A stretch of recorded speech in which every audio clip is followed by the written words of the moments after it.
സംസാരിക്കാനല്ല ബുദ്ധിമുട്ട്, സംസാരത്തിലൂടെ മറ്റുള്ളവരെ ഇംപ്രസ് ചെയ്യാനാണ്. 90% ആളുകളും ഈ മിസ്റ്റേക്കുകൾ ചെയ്യുന്നത് കൊണ്ടാണ് അവർക്ക് ഓഡിയൻസിനെ ഇംപ്രസ് ചെയ്യാൻ കഴിയാത്തത്. ഒന്നാമത്തെ മിസ്റ്റേക്ക് എന്ന് പറയുന്നത് സ്പീഡ് ട്രാപ്പാണ്.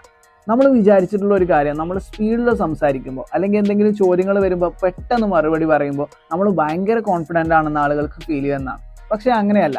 നമ്മൾ ചിന്തിച്ച് പതുക്കെ സാവധാനത്തിൽ മറുപടി പറയണം. അതുപോലെ നമ്മൾ സംസാരിക്കുമ്പോൾ സ്പീഡിൽ സംസാരിച്ചു കഴിഞ്ഞാൽ നമ്മൾ പറയുന്ന ആശയം എന്താണെന്ന് അവർക്ക് മനസ്സിലാവാതിരിക്കുകയാണ് ചെയ്യുന്നത്.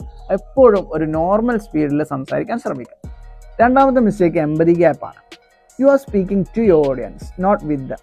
നമ്മൾ ഓഡിയൻസിൻ്റെ പൾസ് മനസ്സിലാക്കി സംസാരിക്കുക എന്നുള്ളത് ഇമ്പോർട്ടൻ്റ് ആണ്.